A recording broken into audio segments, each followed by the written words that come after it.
in-depth race recaps. He's shown speed, he's shown dominance at other racetracks. Pit stops and strategy. Hell yeah, boys. Let's go. Race strategy, man. Fantasy racing insights. Talking about being a team in the summer. We did it. Good job, boys. Your weekly home for everything Ryan Blaney and Team 12. Good job, Timmy. Here's the many more, fellas. Thank you. This is the Team Blaney Podcast. Let's go race for a championship. Welcome, everyone, to episode 174 of the Team Blaney Podcast. My name is Adam Rogers, and alongside me is co-host Steve Mez. This week, we are here to break down Ryan Blaney's run in the Auto Trader Echo Park Automotive Grand Prix at Circuit of the Americas. Steve, welcome back to our first ever live broadcast and recording of the Team Blaney Podcast. We've been testing out this live stuff over the past week. We did kind of a midweek kind of chat show with some of the followers and listeners. We did a little pre-race show on Sunday before the race, getting some people up to date on what happened over the weekend. And all of that was just to test out this opportunity for us to finally kind of go live and record live. And so for anybody that wants to watch it in a video version, they'll be able to see it live on Facebook, YouTube, and TikTok. You can go back and watch it again on Facebook and YouTube, and hopefully you enjoy it. So what do you think so far, and what did you think of the weekend at COTA?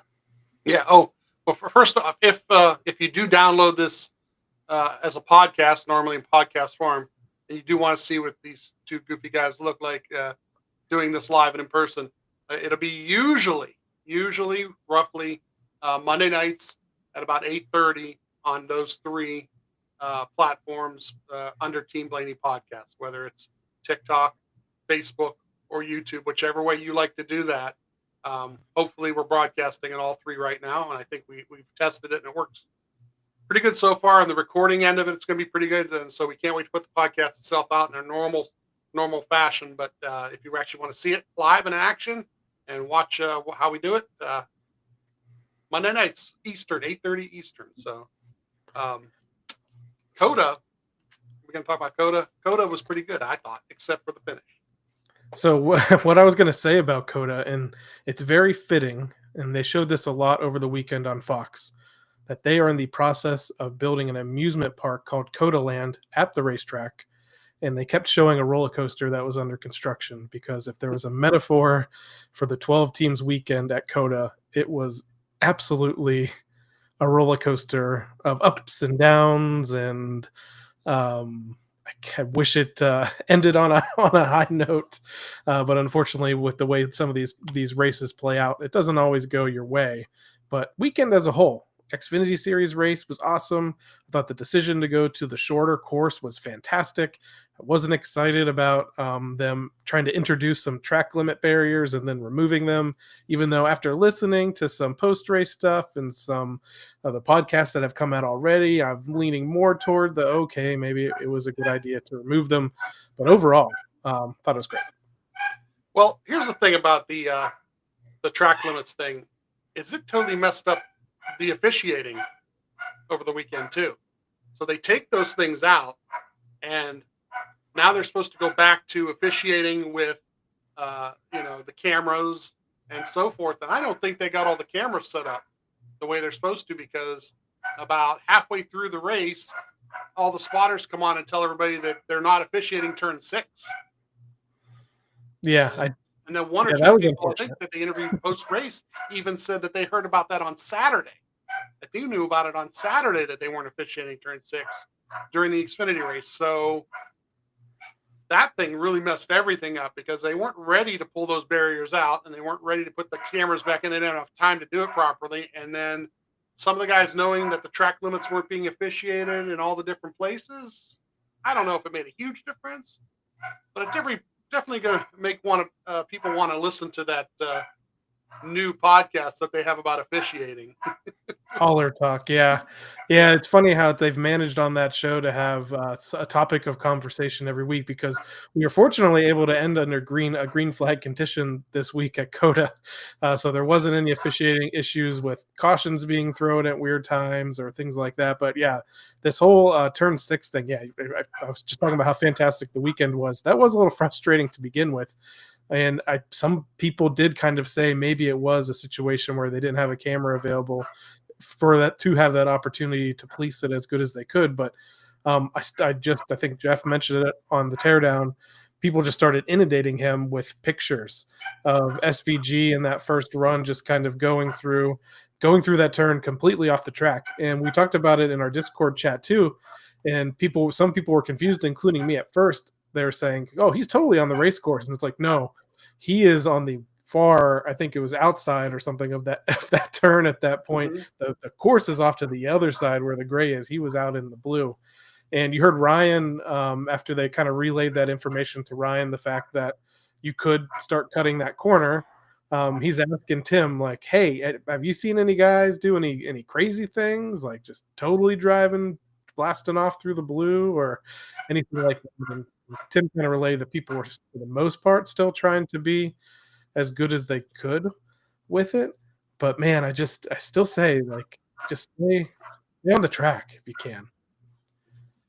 Yeah, like I said, nobody, I don't think, really helped anybody, but it really was just one of those things that just another thing that they shouldn't have to deal with. It should be like, let's run this new track configuration and let them race, and one way or the other, everybody has on the same playing field. But when you do these things, all of a sudden people are getting the advantage that other people weren't getting. So kind of like just sullied things a little bit. I know they talked about it on the teardown a little bit, so they kind of explained it. But if you wanted to, so we did kind of a little bit of a pre-race show on Sunday, but we are still going to do all of our normal stuff. Talk a little bit about how practice and qualifying went this weekend, because I know you love it. They had tons of practice this week because of the change in the course and how they were going to officiate some of the things. So lots of practice and then qualifying. And this is kind of where the roller coaster ride starts for the 12, because it goes up and down throughout this process. Yeah, I don't know why I practice at a road course I like a little bit more than I like regular practice. And it seems like the road courses, because I watch them improve every time out, whether it's the car itself or and tuning it in, or Ryan himself running laps and then watching the data, because between the first and second practice, there's a huge jump. Early on, these guys, they were in group 2, and group 1 had the 88, the 48, the 87, the 16, the 2 for the top 5 guys in that first practice of group 1. And those are all guys you expect, right? You expect, even Connor Zilich being the new guy, you kind of expect him to be one of the fast guys, and they all run like 9 or 10 laps during there. But then, come to the second session, or the second group 2 in the first session, Ryan, the first lap's not that great. It's like 28th of all everybody's first laps. And then the next thing you know, you get 25th. So once again, every time out, it seems like this is something Ryan, every time he's doing road courses, like the first lap or two, and then he's just like gets in a rhythm, and then all of a sudden the tires, come in a little bit, but the top 5 in that session early on was like the 4, the 1, 71, the 77, and the 20. And like the 71, the 77 did a little bit of like tandem where one would follow the other, one would be like the rabbit, and that kind of made a big difference. But his best lap was about 18th overall, both groups combined. So all of a sudden he got better and better, ran about 10 laps in that first session. Second session comes around in group 1. Once again, like the 48, the 99 now pops in there. The 16, of course, we expect him to be there. The 19 shows some speed, and then the 17. It was the group 2, session 2, and this was where, like I said, they come in, they make some adjustments. Tim talks on the radio with Jonathan a lot of times during practice, just between them, because Tim's looking at certain data, Jonathan is looking at the data down below. And this track, they're definitely looking at how guys are entering the corner. And they kind of tell Ryan to work on the entry into turn one. Come out a little wider so you can come through the turn one shallower. And early on, it's, all of a sudden, like the second lap, he's the 10th fastest in the group. And then lap 3, boom, 4th fastest in the group. Only 0.6 behind the 88 car. So now we're already, putting the gap together between us and one of the faster guys out there. And his 5-lap average was like 3rd or 4th best overall between the two groups. So all of a sudden, optimism is up, right? I mean, my expectations went through the roof. I think in our episode last week, I mentioned, or at least one of these other things we did during the week, I was like, I expect them to qualify, 15th to 20th, and then hopefully finish in the top 15 by the end of the day or something.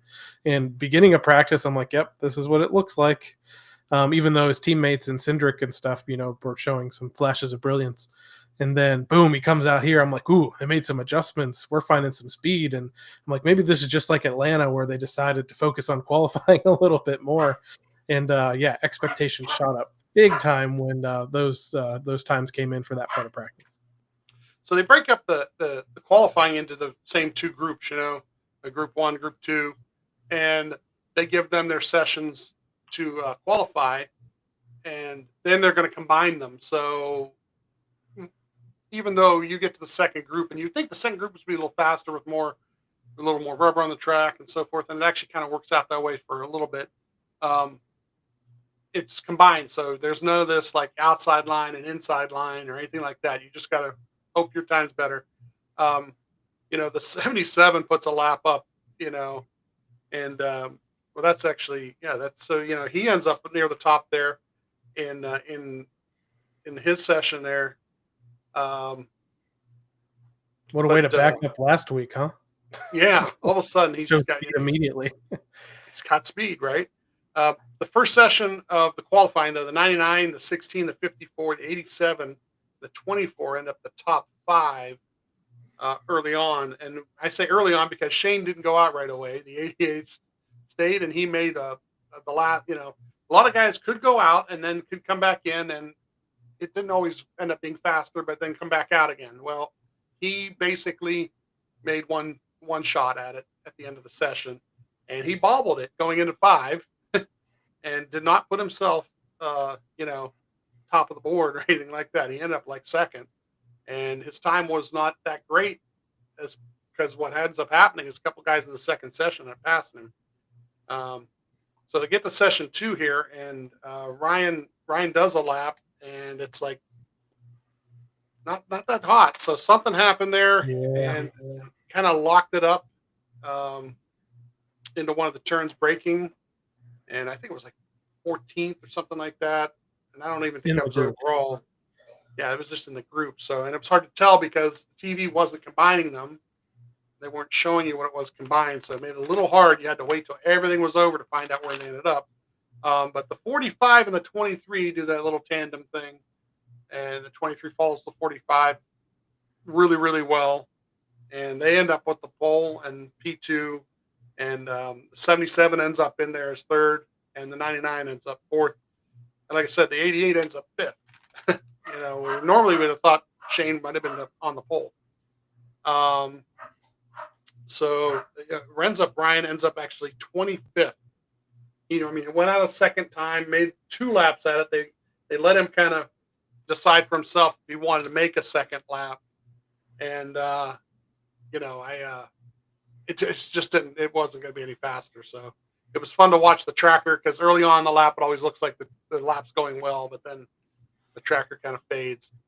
On the day, they had 2 extra spotters. Tim had help. We had Dave Nichols, Mule, and then he goes by Mule. And then Matt Long was the other spotter. I just got a message in from Tim. I want to make sure I mention it because they split this course up in a way where Tim would take the restart going up the hill. And then actually those guys sit on the top of the hill looking down toward pit road down the straightaway, and then they're able to see all the way through the S's, basically, I think, till they make that turn in 6A from where they're sitting and close to there. And then I think Mule takes over from there, does a good portion of it, and then to the choose area, I think Mule said. And then somewhere after that is when Matt would pick it up, and he would take it all the way through to turn 20 before they went back up the hill. So it was really interesting on Sunday to listen to all that too. One compliment I have for those guys that I noticed is they and sometimes it's easy for these secondary spotters who don't have as much, experience to be a little bit timid. I felt like those guys came into this race like super confident. Between Mule and Matt, like there was no like hesitation. They were, speaking loud and clear, calling everything kind of Ryan needed to know. So I thought that was pretty impressive. So kudos to those guys for picking that up. So that part of it worked out okay.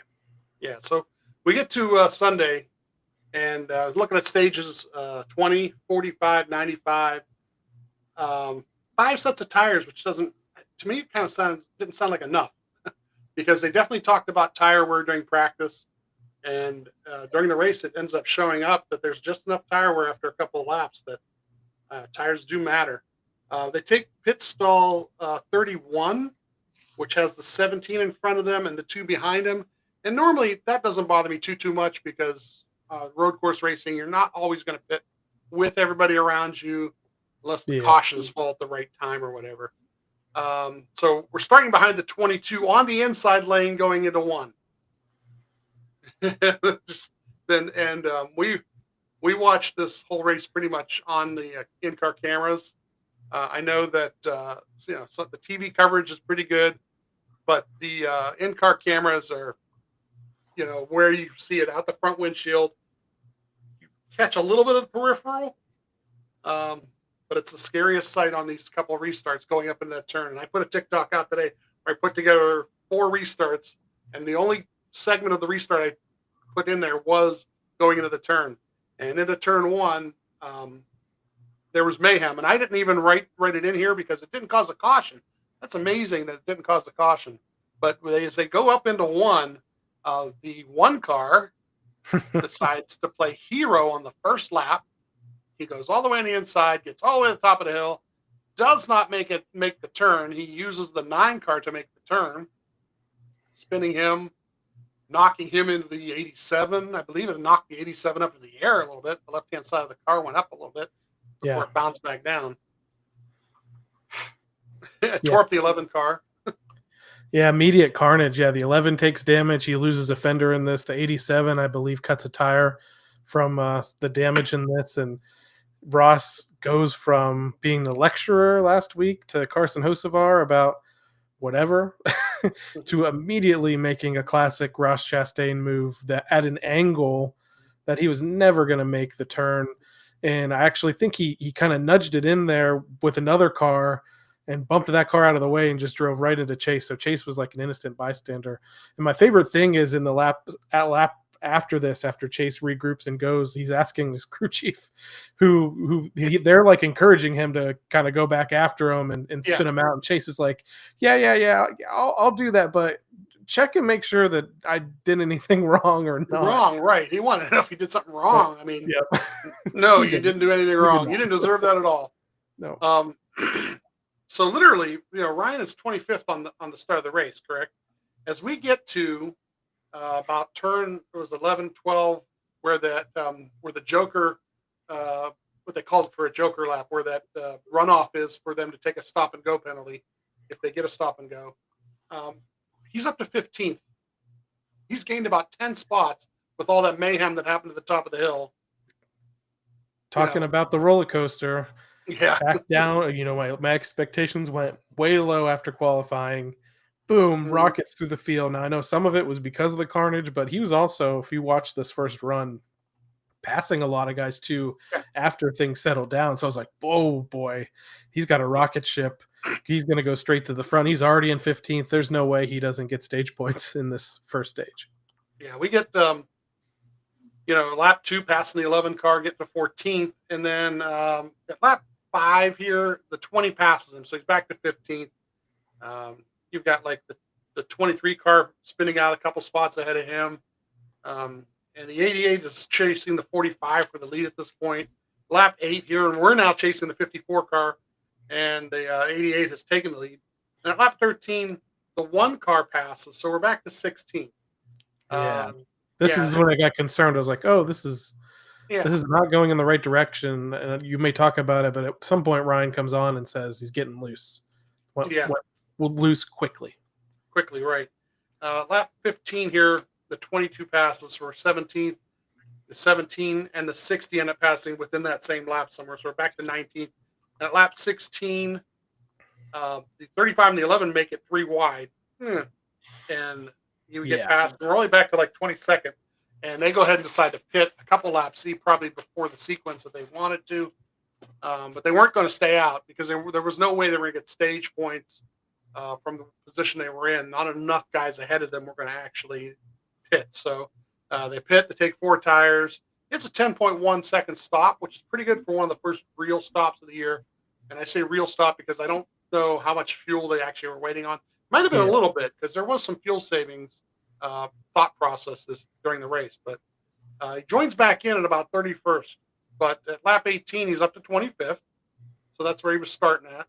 The 9, the 22, and the 23 end up staying out in front of him. And, lap 20 here, the 23 ends up winning the stage by staying out. The 88, this will tell you like how it went. The 88 pitted, came back out, and he was stretched out far enough ahead of another bunch of other guys where he got himself all the way up to 3rd. So he pitted and got to 3rd in that first stage, and that's how spread out the front got a little bit. So Ryan was, like I said, about back in 25th. And Jonathan tells him the left rear tire was corded. So, they probably have to be a little bit long, probably not going to make much longer runs than that if they can help it. And he actually had a conversation, too, where Jonathan asked, about the changes and whether he noticed the changes or not. And Ryan was smart in doing this. He said, I don't really know. I was just laying back, taking it easy, because I think he noticed how he burned those rear tires up, and Jonathan confirmed that. So it's like, maybe if we're going to go for a restart here, I might need to just settle in and make some laps till the end of the stage. Right. Yeah. Kind of like they knew the position wasn't going to change. He wasn't going to catch the guy in front of him within those couple laps, and the guy behind him wasn't catching him. So exactly, why burn up your stuff, right? So at least 6 guys didn't flip the stage. So they came in and pitted, and so by that point Ryan goes up to about 20th here, and the 88's the leader. He's taking the inside on the restart. Ryan decides to take the outside for this restart, going to the top of the hill. And the restart's at lap 25 here, and he sorts out to 19th, so he gains about a spot on it. The 8 takes the lead at that point. And at lap 29, we're trying to pass the 35, but lap 30, we do get past him in turn 1 under braking. And this is great from the in-car camera, too, because when it's just 2 guys going up the straightaway, you get to the left side of the guy, get inside of the guy, as long as you can outbrake him and not fade into him too much, and but force him a little wide. This is where Ryan makes a lot of his better passes during the day. And that was a battle. Like he was racing the 35 for what seemed like forever. I know the laps on a road course are pretty long, and I think that was almost Ryan's like first test of the car. Like he kind of sent it, and it stuck, and he got past him. And I think the rest of that run, he got a lot of confidence in what they could do. Yeah, Jonathan comes on at this point to tell everybody that this is where it was, where they're not enforcing the track limits. So, Yep. So at lap 34, he outbreaks the 11 in turn 1, get to 17th here. The 5 was taking a penalty at that point, so I guess he ended up passing him. As a matter of fact, in the next lap, he passes him because of that. Gets to 16th. At lap 36, we pass the 6 car in turn 1 again, and up to 15th. And I think 3 laps in a row there was all passes were all in turn 1. We're now behind the 54, and the 87 is behind us. So now this is a little bit dicey because we know the 87 is pretty fast. They're really good at road courses. So at lap 37, we do pass the 54 to get to 14. And then lap 38, we're chasing the 1 car. but the 87 does pass us. Yeah. So now we're back to 15th. At lap 41, Jonathan tells him, we're probably going to run this out. We're about 19 seconds back of the leader. So they Thought this was a great call. Yeah, and we did pretty good here because this point of the first stage, he was a lot further back of the leader. So they actually kind of were running quicker lap times at this point. Lap 42 up to 11th, and it's still only about 20 seconds back of the 88. And then within a lap, we're up to P5, and we're chasing the 60 car to the end of the stage here.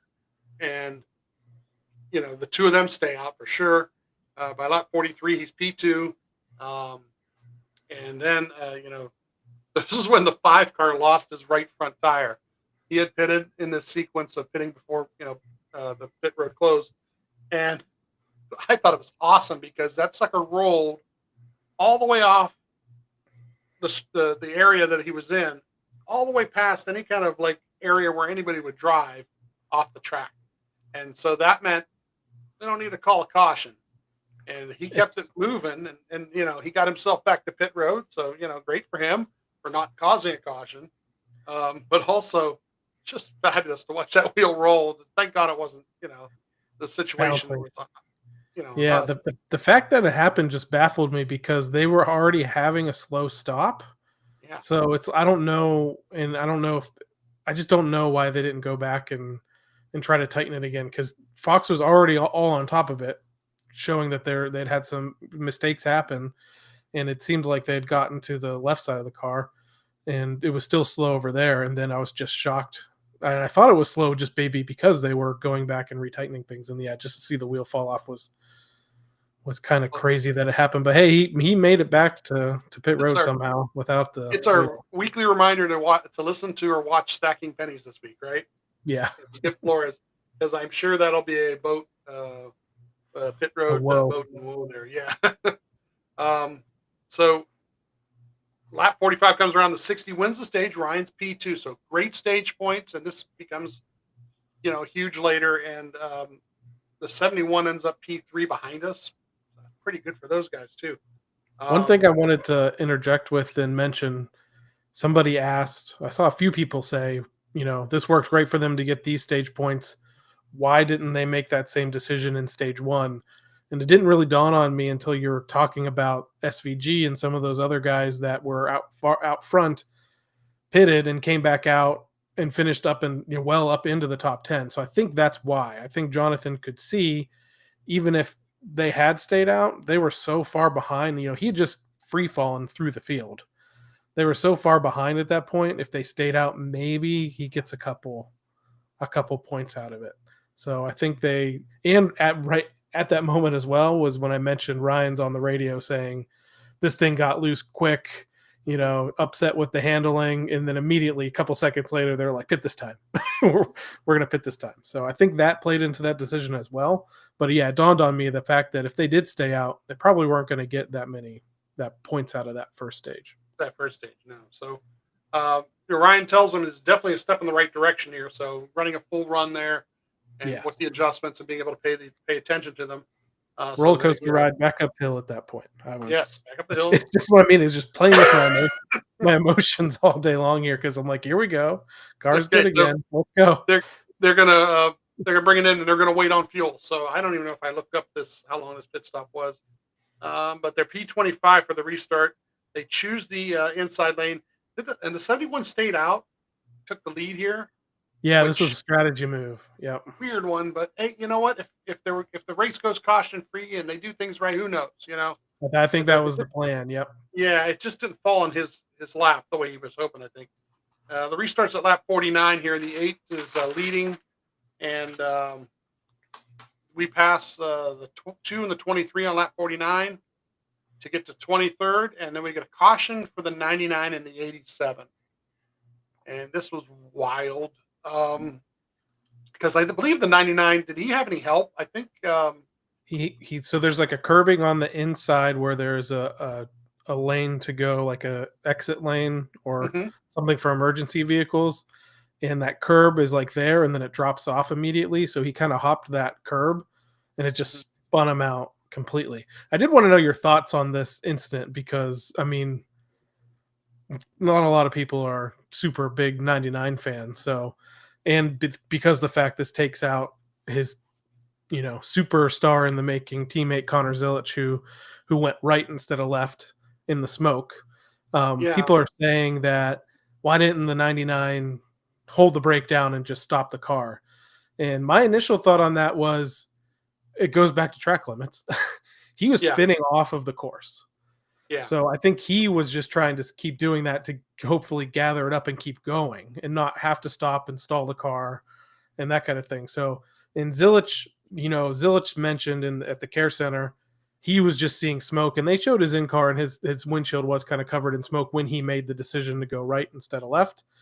So it didn't work out, and people said, oh, maybe it's because he's a rookie. It was a rookie mistake. And I'm like, I don't know. I think it was just instinct. He was trying to do the best, but all social media posts and everything were all just like saying Suarez is an idiot for not holding the brake and coming to a stop and caused all this carnage and ruined Connor's win and yada, yada, yada.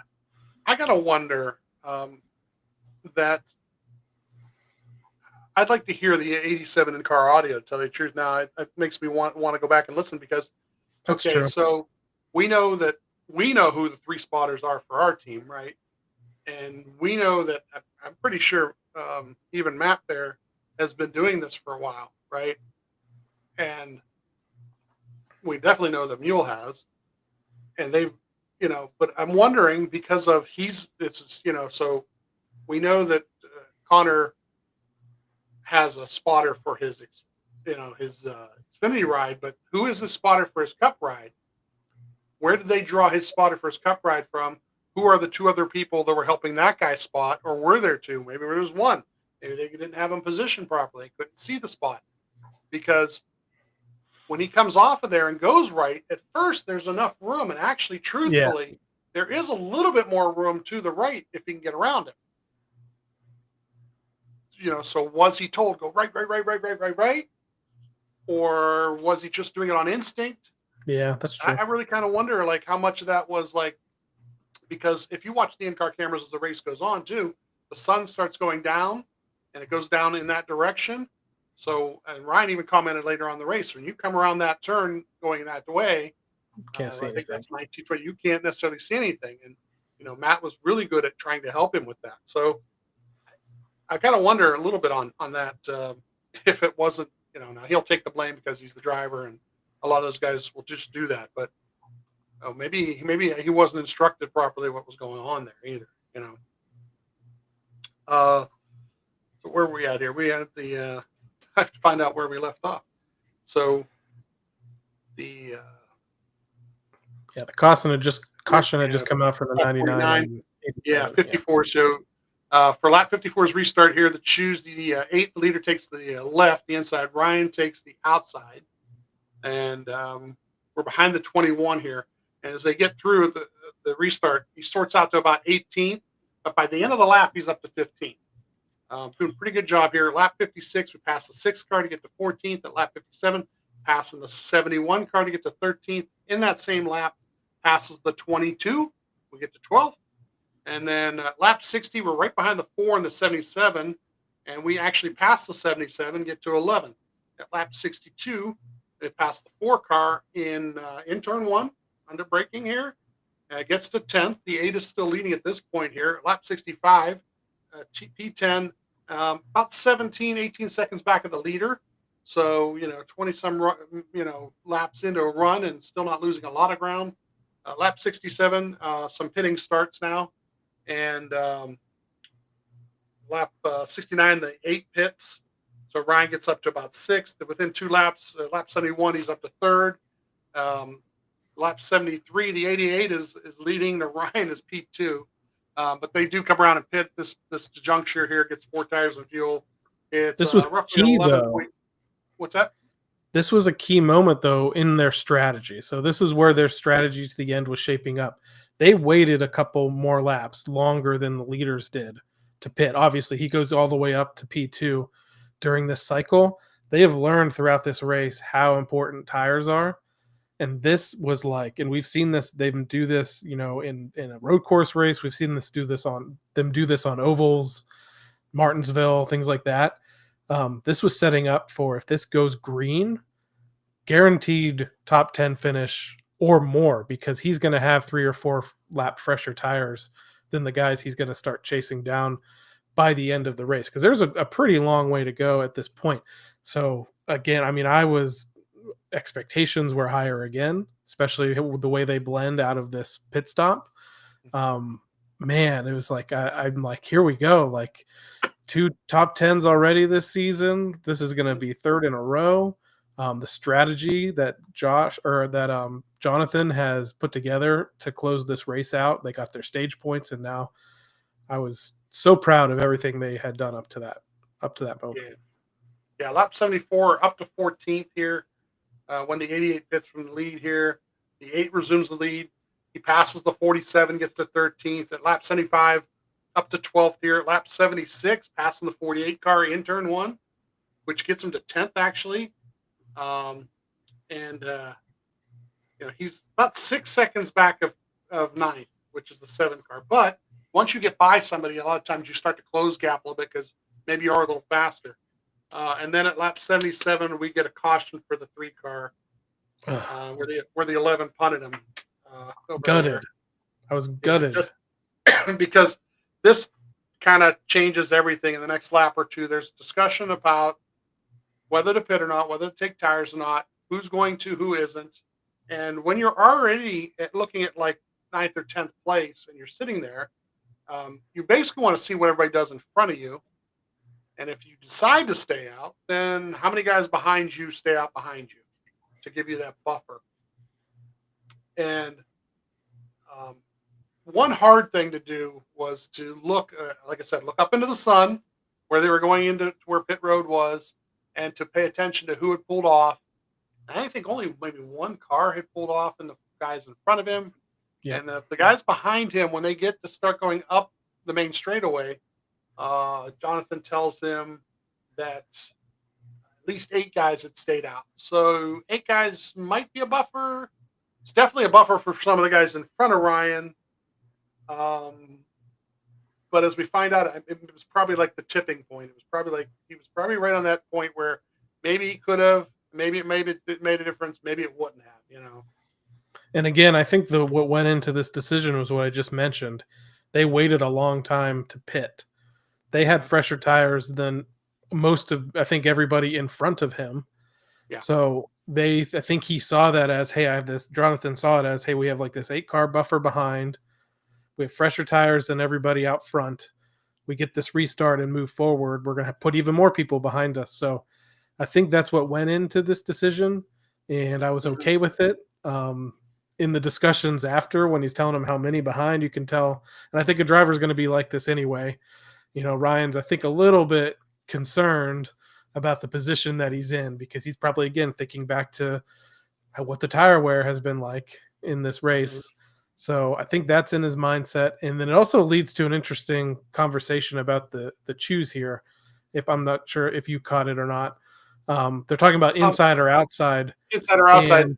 So the data is showing them that the outside lane is probably the better one. Which he's chosen, I think, the last 2 or 3 straight times he chose outside. But then Ryan kind of chimes in like, I kind of want to go inside. And they inside think on this. Yeah. So, and I was kind of like that, of that mindset too. Because at least on the inside, you can protect the inside, if that makes sense. Now, do you think it was situational? Like he knows this is desperation mode, whereas the other restarts, there was still plenty of race to go. Yeah, it's elbows up, So I kind of feel that way. Like when he does take the inside here, because the leader takes the inside, he goes to the left there, and Ryan's on the inside, and the same thing. It's like, so you don't have to protect the inside if you're on the inside and you do a good job of it. On the outside, it's kind of tough because you can run to the guy next to you and try to be close to him. But if you want to hit the corner properly, you're going to want to go a little wider. But then if you do that, somebody will try and stuff it in between you. So it just gives decision-making, makes it a lot easier. On like, okay, I just got to protect one thing That's my inside, and anything that happens to my outside is somebody else's problem. I was still Um, hopeful at this point for this restart because I yeah, had bought into having the fresher tires mhm.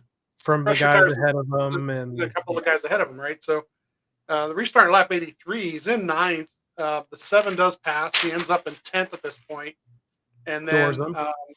the lap 84, he was messing with the 88. He was racing around him. And then we get this thing that happens like after they get around 6, A, B, and start coming back that direction. The 7, the 22, the 48, the 34, the 99, the 88. We see all these guys within like 2 corners, making him the middle of a 3 wide, and just kind of getting sucker holed to where you couldn't do anything, couldn't get out of it, couldn't run into the corner the way you wanted to. As part of it too, and he ends up like about 14th at that point. And then he's talking about how he's spinning out. So, staying out on tires is really affecting him now. And lap 88 here, the 17 passes, and we go back to 15th. At lap 89, the 77 passes back to 16th. And in that lap, actually, the 71 also and the 6 also get by. So he's back to 18th. And then at lap 90, the 19 ends up passing back to 19th, and then we passed the 22 at one point, back to 18th. And, it's a great race at the front. The 20, 24, the 8, the 45 at one point are all 4 of them within a couple car lengths of each other, with 20 leading. Lap 92 passes the 16 to get to 17th, but then the 23 comes by back to 18th. And lap 94, the 35 actually passes, and we get to 19th, which is where we finish, while the 20 holds off, everybody at the front for his win. So that was the part of the roller coaster that really sucked, because it looked like a top 10 day, and that caution happened, and it just kind of messed it up a little bit. But overall, the point day wasn't real bad. That's the funky part. You get those stage points for the stage. Everybody kind of split the stages different. And I think I've seen this happen before, where they will pick one of the two. It's either going to be the first one or it's going to be the second one where they're going to stay out. And the decision was made based on where you were. Like that first stage, they weren't going to get stage points, or if they did, it was going to be 10th. So staying out really didn't help them there. But in the second stage, they knew they could get to the stage points, and they almost won the stage. I mean, they were couple seconds back of the 60, but getting all the way to second, and that was pretty cool. So overall, not as excited or happy as you want to be, but the car was pretty clean by the end of the day. Didn't get wrapped up into people's mistakes. That's the other thing. Like, he didn't get taken. He's been taken out a lot, and especially up in turn 1. I think even before the race, they played a replay of him spinning around at one of those restarts in turn 1. The only real hectic part of the day was that final restart, and it was a little bit further into the lap, and I just felt like the guys behind him ended up with some fresher tires, and they also they didn't care anymore at that point. So he got used up pretty good from both sides. And it was just like, it was super unfortunate to watch it. And then I'm not even convinced if he gets a great, amazing restart here. I think he holds the position and maybe gains 1 or 2 spots, but I think some of those guys still get past him by the end of it. We did get gifted a position or 2 here at the end, because the 47 actually gets him at the line. But at some point before that, the 20, something happens to the 23. And I didn't see it on the in-car, but I was also kind of frustrated, so I wasn't paying attention as closely. But if not, it would have been a 20th place finish without whatever happened to the 23 there at the end. But the other one that I didn't see, and then today I've gotten a couple different looks at. Oh, Joey, right? Joey? The 2 car. Okay. What he did on. Yeah, when you talk about things that we didn't see, and then the 2 car did his little number, and that was like within the first lap or 2 of the race, right? Because he spins him out. There's no caution, and that's the one thing about my note taking. My note taking when there's a caution is when I take notes on the caution and who wrecked and where they wrecked and how it happened. But a couple times, like lap 1 at the top of the hill, there were a couple times during the race where somebody got spun out, and TV showed it, but I didn't have time to write, what exactly happened. And that one looked really bad because, sure, he got kind of nudged in the turn coming off that turn, but then he retaliated, and he retaliated with a right rear hook, which is illegal. And do you have any predictions on that? But I don't think he gets suspended. Most people seem to think it's not. Yeah.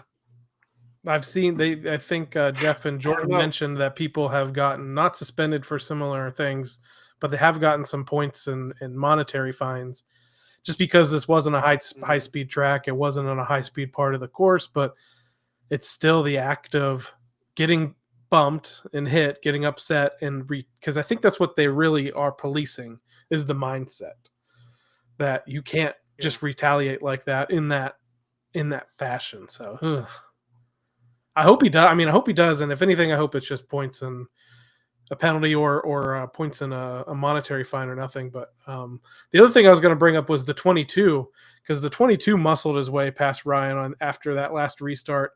And he gets punted by the 34 because there's one point when Joey, he'd gotten all the way up to 8th, I think, in this last run. Yeah. And then suddenly he fell right into our lap, and I was like, what the heck happened to him? And then I saw the in-car. So people are really enjoying the in-car cameras. They've been around for the last 2 or 3 years on the NASCAR app, but suddenly you're seeing everybody share the videos and stuff on social media from watching it on Max.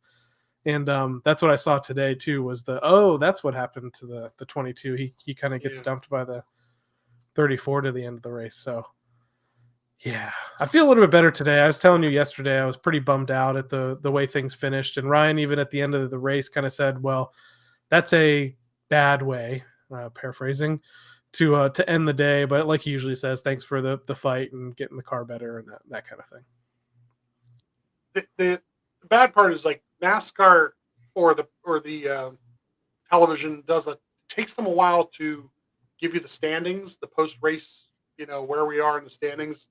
And I usually end up waiting for it online, and it usually takes a little while to get it.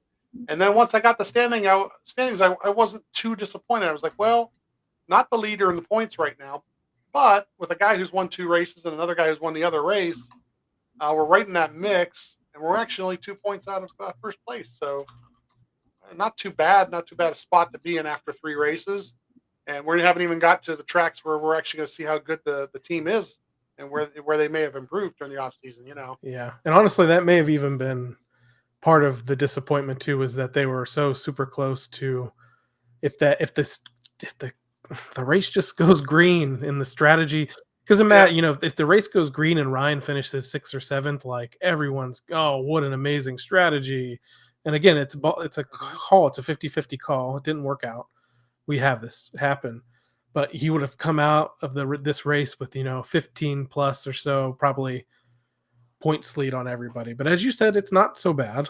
So why don't we take a look at the point standings in the NASCAR Cup Series after 3 races here in the season. William Byron is now your new points leader in the first position. Ryan now is back at 2 points. So he moves from first to second, but he's just 2 points back of the leader, Byron. Third is Reddick. Fourth is Bell. This is kind of crazy. Bell has won back-to-back races, but he's still 21 points out of the points lead. Super solid on playoffs. He has nothing to worry about. So this doesn't really mean much, but you'd think a guy with that much success so far, I think that just shows you stages haven't really worked out for them so far in 2025. But I would say, who cares about stages when you have 2 wins in your pocket? Chase Elliott, a guy that got crashed at the beginning of this race. I believe they had to repair a toe link on pit road, got tires at the end of the race, stormed all the way back to a top 5 finish. He's in 5th position in the standings. Another guy here played some strategy on Sunday to get that stage win, but they've had an extremely, solid start to 2025, and that's Bubba Wallace in the 23 car for 2311 Racing. I think, and I don't know if this is the new crew chief and their strategy, or, there were 2, super speedway type tracks where there's a lot of luck involved, but if this is the new mindset for them, and it's something they've lacked the last couple of years, to go after points and get as many points as they possibly can, because his wins have come in the playoffs when he's been out of the playoffs previously, and when they're not, they've been kind of toward that bubble. Maybe this is a reset for them and a strategy reset for them for the season. But he's started the year out great. 6th position in the standings for Bubba Wallace. Bowman in 7th. There's times in this race where he had 2 or 3 track limits penalties, but somehow stormed back. I think he got tires too, like his teammate did, and ended up with a top 10 finish. This one's kind of crazy. Michael McDowell, top in the 8th position. I believe he's still the only driver to not be involved in a true incident yet this year. They had a mechanical issue last week that they made a crazy recovery from. I'll talk about that. Yeah, 71 car McDowell, 8th in the points, up 6 positions, and Kyle Busch had an amazing run. You talk about that caution ruining things for the 12 team on a smaller scale. They didn't really have a shot to win the race. But Busch had a fairly decent lead over the field when this happened. That caution happened of Hamlin going into his teammate. But it ends up being a great points day for them. The 8 is in 9th position in the standings. And Ricky Stenhouse Jr., who finished just ahead of Ryan in this race, is 10th overall. He had some strong finishes at Daytona, Atlanta, and that's kind of boosted that. So teammate Austin Cindric is sitting 11th, just outside the top 10. And not even sure where Joey Logano is at in the standings. I'm trying to find him here on the list. He's somewhere. But he 13th. So, yeah, just a couple out of there as well.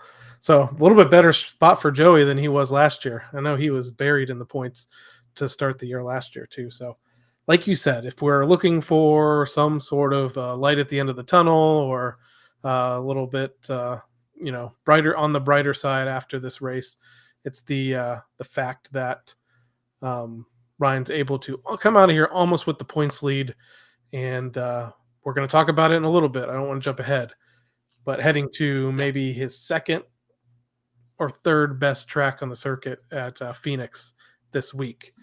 But before we get to Phoenix, we have some more disappointment to talk about for me.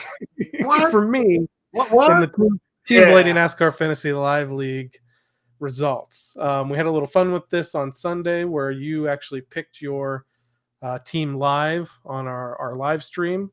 And I kind of gave folks a heads up of who I was also having as my starters as well. My disappointment here is the fact that I'll go through my lineup. If I had just made one change for my garage here, I would have had a top 10 solidly. Didn't make the change properly, and honestly, I can't even you can't really blame me because of how this went. I can't remember when the 99's crash happened. Was that, I don't even know if that was before or after the end of this. Was that after the end of the second stage? The 99 and 87 crash? Yeah, I'm going back now because I got to go back. It may not have been, though, because no, it may have been early enough to where I could have made another change, because I did make a change. Yep. Yeah, it was before the end of the stage. Yeah, because it was lap 49. Well, no, lap 49 would have been. Nope, that's in stage. So, yeah, lap 49. Not my fault. It wasn't stage. I feel a little better. Which is the same.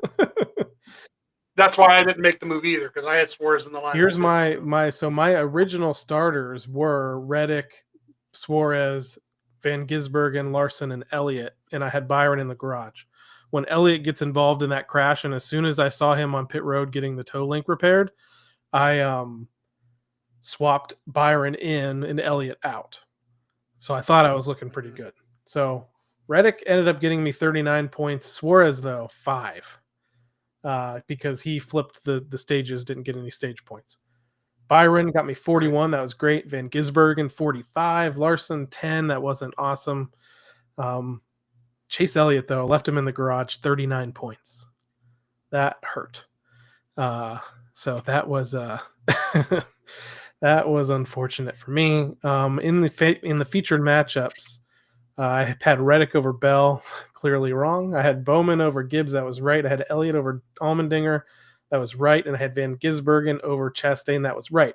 So I had a pretty stacked starting lineup, except for the one swap I couldn't make with leaving Elliott in the garage. And I got 3 out of the 4 on the featured matchups. But unfortunately, while this is a vast improvement over the first 2 races of the year, 41st overall for my team and 170 points total. So remind folks, if they didn't tune in on Sunday, what your lineup looked like going into the weekend. Yeah, I had Chase Elliott, Shane Van Gisbergen, Chastain. Suarez ended up in the lineup there, and Tyler Reddick. Larson was in the garage. That switch right there would have been 5 more points, which we'll look at in a minute. But I also had Reddick beating Bell. It was only by a couple positions. They wasn't that far off. I had Bowman over Gibbs. I did have Chase Elliott over AJ, and I had Shane over Chastain. So, those, gave me, where's the points at here? 183 points. Yeah, tied for 25th overall on the weekend. Yeah, so 5 more points would have put me up in about the top 15, which would have been real nice. But still, overall, not bad. You lucked out. You beat the wife by 1 point. Yeah, there's some other folks on this list where you're pretty close to them as well. So yeah, you're 25th overall. I was 41st overall on the weekend. Let's take a look at the top 10 finishers and points earned at Circuit of the Americas for the Team Blaney NASCAR Fantasy Live League. We have a tie for 10th, Blaney or Bust and Crafton Truck Series, 197 points earned. In 9th, it's Blaney, Biffle, Martin, 96, 198 points. In 8th is Blaniacal, 200. 7th, Go 12 Go, 206. In 6th, we have Jackson 12, 208. 5th is P Shoot Bill, 209. 4th is the Daisy Dukes, 211 points. In 3rd, Vans 12, 212. In 2nd, Shar 12 Fan, 213 points. And the outright winner on the weekend in the first position, Hawkeyes 07, 219 points to win the weekend at Circuit of the Americas. Let's take a look now at the overall standings in the Team Blaney NASCAR Fantasy Live League. And I have to, unfortunately, scroll back to the second page. I am 70th overall with a whopping 409 points earned on the year so far. You're probably going to be in a much better position.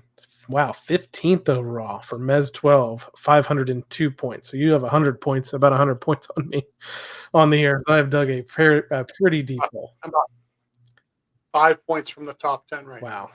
And we talk about this, early on in the season, and it's tight. It's tight. It takes a little while for things to get separated. Let's take a look at the top 10 in the overall standings for the league, and it actually starts with a tie for 9th. Between our Discord friend here, Jordan Daniels, and Crafton Truck Series, 507 points. In 8th is Pit Stop Pro, 510. And 7th is You Already Know, 519. 6th is Alyssa C at 524. And 5th is Subak 5 at 526. 4th is Hawkeyes 07, 535 points. In 3rd is 921070B, 550 points. I think it's an O. 90210. No, it's 92107 OB. Like out of bounds. Yeah. I do see. Yeah, I think there's a difference there. 550. Yeah. If that's you, reach out to us. Tell us maybe your first name. It'll be easier. Reasoning. Yeah, give us the reasoning. In 2nd is Blaniacal, 554 points, and leading the way, I think a longtime member of the league here and a very consistent member of the league is Vans 12, 564 points. And now, Steve, that brings us to this weekend for the NASCAR Cup Series, the 4th race of the season, the first on a more traditional oval as we head to Phoenix Raceway. And if you want to tune in this weekend for the Cup Series, action kicks off at 2 p.m. Eastern Time for practice and followed at 3:10 p.m. Eastern Time for qualifying at Phoenix Raceway. Again, this is one of those races that's going to have the practice and qualifying on Prime. I mentioned to you, so this past week, we'd been at the races. We've been at Daytona. I've been in Atlanta. I haven't watched any of the TV coverage. Hadn't watched the Prime practice sessions. I was actually surprised that the Fox guys are just on on Prime, because when Prime takes over to do their real races, they have their own pre-race show people with Corey LaJoy and some other folks. I think Danielle Trotta. They have their own booth with Dale Jr. and some other folks. I was just really surprised that they didn't take this opportunity to maybe even throw like a LaJoy or somebody that's going to be on their main coverage to do practice. And I even threw it out there, even if they're just in Charlotte at a studio to do practice and qualifying, they could probably do it. I just thought it was a missed opportunity. I can understand why. It's cheaper to just probably have the Fox guys do it and for consistency purposes on the weekend. But I thought if Prime was going to broadcast it, they would do it. I don't think it affects anything, but it was just weird to me. I was like, oh, that's really odd. So yeah, I don't know. Maybe the graphics patterns, graphics they're using might be a little bit different. I'm not sure, but yeah, the only thing I noticed between the two was that the base package looked the same, but they didn't use the superhero cartoon characters for the drivers. They just used their normal photos. But when it came to the race on Sunday, they were back to the superheroes. Back to the which shout out to Bob Pockris, who gets his own superhero somehow this year for the IndyCar coverage, where he's been covering NASCAR for Fox forever and never got one. So that was interesting. Somebody posted that, and I had nightmares that night. So anyway, to recap, 2:05 p.m. Eastern time, we have practice on Prime on Saturday, 3:10 p.m. Eastern time. After that, it's qualifying. And then at 5 p.m. Eastern time, you have the NASCAR Xfinity Series GovX 200 at Phoenix.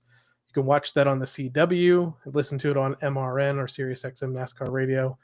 Shout out again. This was my first weekend watching the Xfinity race on the CW, and thought it was the race itself was highly entertaining, but I also thought the coverage of it was fantastic. The folks they have in the booth too, and the production value that they have. And I think, if I'm correct, that for the CW, it might actually be like NASCAR Productions people that are behind the scenes running everything for them. So kudos to those folks. To watch the main race this weekend at Phoenix, 3:30 p.m. Eastern time, we have the Shriners Children's 500 at Phoenix Raceway. You can watch that on FS1. So we've been on the main network Fox for the first 3 races of the season. Now this is moving over to the cable network of FS1. It also mentions just the fact that you can watch all the in-car cameras if you have that subscription to Prime. I know the price is going to be going up for that next month, but man, it's super entertaining. This week, I mean, I heard the first couple weeks the audio and stuff wasn't synced up as well. It was perfectly synced down to Jonathan calling Ryan into the box, 3, 2, 1, hold, boom. It was awesome. I mean, I know you love it. The only thing I'm going to say was bad was the last 20 some laps or so, the scoring pylon on the right hand side. Oh, that's right. It didn't give us no. It gave us no gaps. So it did not tell us how far behind anybody was from anybody else. And because of that, that kind of sucked, because I like to see intervals. They gave you what they manufacture. So I don't know if they had a failure there or something, and they just covered it up by doing that. But I really, really, really, I wish I could talk to somebody, because if they're going to do those intervals over there, they should start doing it the way the Formula One races do it. And that is, give us the gap to the car in front of you. In other words, you're running 5th. What is the gap from your 5th to the 4th place car? Because especially on the ovals, it's really fun to watch whether or not you start gaining lap time between the guy, you're chasing or not. So just pet peeve of mine. I don't know if any of these coverages of any of these networks is ever going to get to that point, because I don't know. They almost don't want to do what somebody else does, but watching Formula One, I think on a NASCAR level, it would be even better, because the intervals are so close. So, again, Phoenix Raceway this weekend. It's coming off of a somewhat disappointing race. It's nice to get to Phoenix. It may seem a little different. I'm actually surprised. Some of the podcasts and even on the radio today, people were talking about Team Penske, and almost every single one of them were like, oh, they're only good there in the fall. I beg to differ. While Ryan Blaney has never won at Phoenix Raceway, it's one of his best tracks on the circuit, spring or fall, since 2000, and since the fall race I will go back to 2019. He has one bad finish at Phoenix since 2019.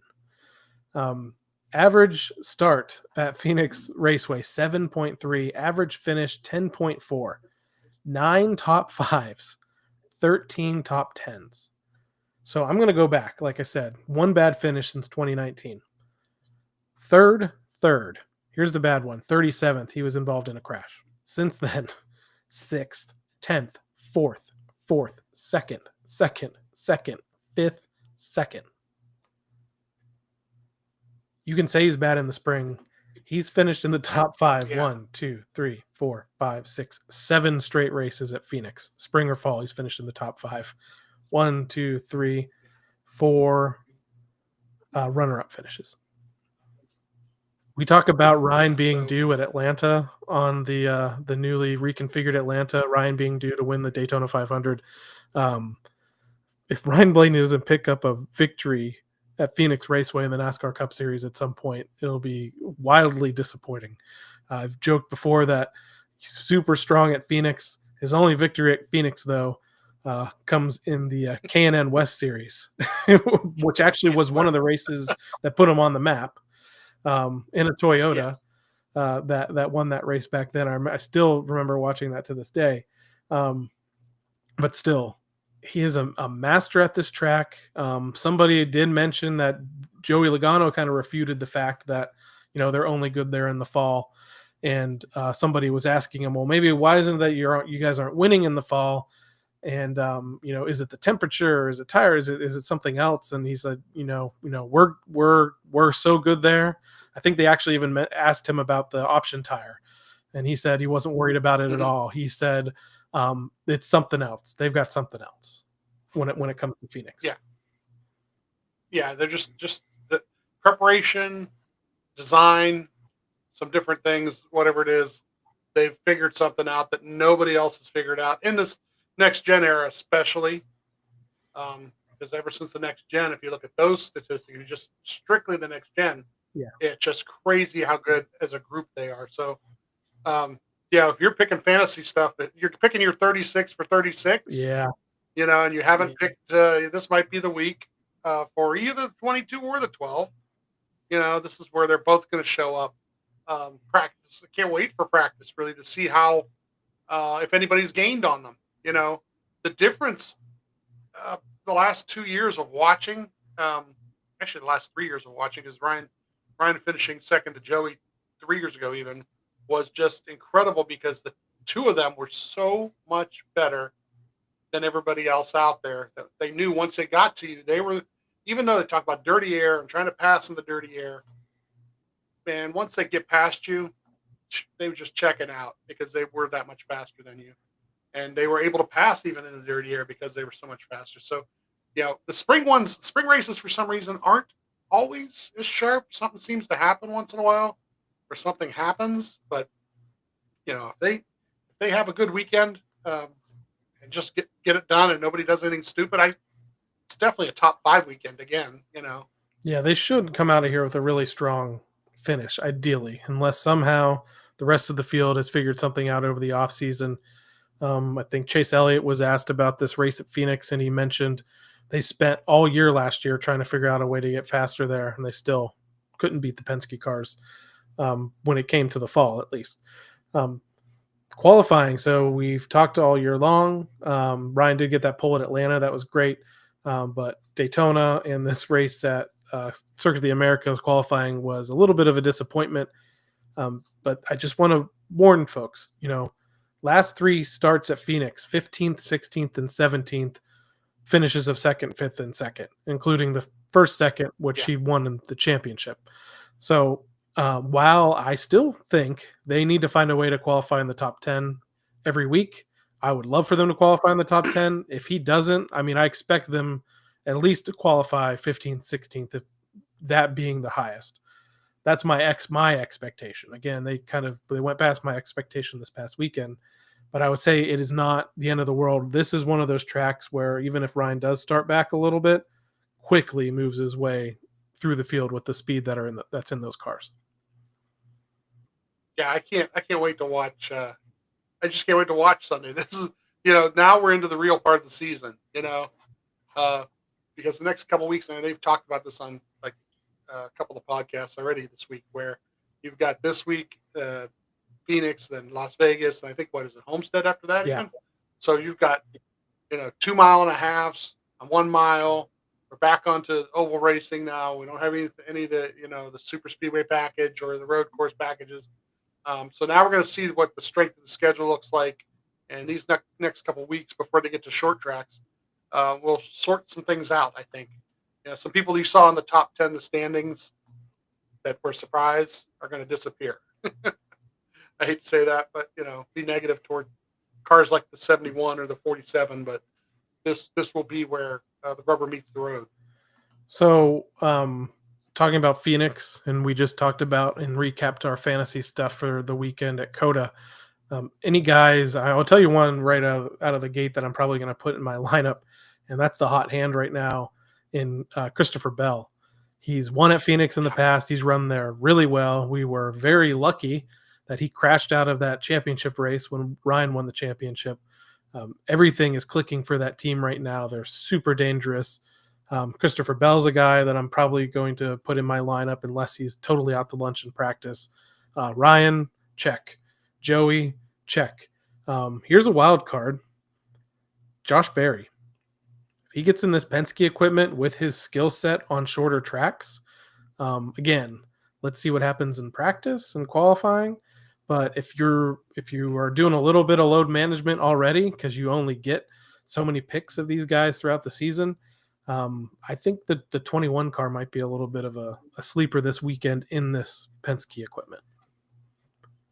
Yeah, I like the 23 actually, believe it or not. I think that the gains are there that they've made, and he has shown already his what he did to qualify, what he for COTA and everything. I think there's a good confidence there that he's had that he's never had before, this kind of confidence. And I think he's going to come out and prove it early on, probably with practice qualifying too. So, and then of course all the Hendrick cars will line up and do real well. They just do as a whole, all 4 of them. They'll be in the middle of things. And if you can get by them, you'll, like I said, you'll check out once you get by them, but they will be doing a lot of good air blocking, Yeah. So again, if you want to tune in this weekend, it kicks off for the Cup Series on Saturday, 2 p.m. Eastern time for practice, followed by qualifying at 3:10 p.m. Eastern time on Prime. And then on Sunday, again, reminder, 3:30 p.m. Eastern time, it moves over to FS1, the cable network this week for the Shriners Children's 500 at Phoenix Raceway. So Steve, I think that for the most part, pretty much wraps up our very first live broadcast of the Team Blaney podcast. I thought overall things went pretty well. Early on in the show, even got a special visit from Blaney the dog. If you heard that, Did you hear it at all a little bit? But hey, that's part of life. But I enjoyed it. But I know some folks in the past week or so, you've shared some photos of Blaney, and it's spelled Blanee, right? And you have a cool little jersey you've got made up for the dog, right? Because it's a girl, so she's got to have a little bit different spelling. But yeah, you need to get Blaney signed up for fan rewards. Get a third. And I know that and I know that we are not the only ones who have a dog named Blaney. Sure. So again, thank you everyone for tuning into this episode of the Team Blaney podcast. During the week and on race day, you can find us on Facebook, X, Instagram, and TikTok. Just search for Team Blaney. Also on YouTube, you can find this video. If you tuned in a little bit late, you can find that in our live section on YouTube. We'd also like to encourage you to support the Ryan Blaney Family Foundation. Ryan's official charitable organization benefits brain health causes like UPMC Sports Medicine and the Alzheimer's Association. To learn more, visit ryanblaneyfamilyfoundation.org or follow them on Facebook, X, and Instagram. I did want to throw a shout out right before we went live. They actually had made a post. If you're familiar, they have a traveling tent that goes around to several races throughout the year where they're spreading awareness for the foundation. They also sell a lot of unique to them Ryan Blaney and Blaney Racing merchandise, stuff that you can't find anywhere else outside of maybe their online store. But in this gives you an opportunity to get it right at the track and not have to worry about shipping and things like that. they mentioned if you go to the events tab on their website, they've put several of the tracks that they have upcoming that the Ryan Blaney Family Foundation will be present at. And the one that's kind of cool because it's going to be a race that we're going to be attending is Homestead Miami Speedway. I think that might be one of their first trips down there. So I'm pretty excited to see them at the track. Yeah, keep an eye out in the next couple of weeks. We'll be doing our annual interview with Leah Reeves of the Ryan Blaney Family Foundation, and she'll give us an update on not only that, but any of their other upcoming events as the year goes on. So we got something set up here in the next, like I said, keep an eye out on all of our little social medias, and we'll put it out there, of course, on our podcast when we get a chance to, probably in the next 2 weeks, I would say. So like I just said, if to learn more about the foundation, visit ryanblaneyfamilyfoundation.org, and you can follow them on all their social media channels. So for my co-host Steve Mez, I'm Adam Rogers. We'll catch you next time right here live on the Team Blaney Podcast. Good night, Medicine Hat. Check out the TikTok.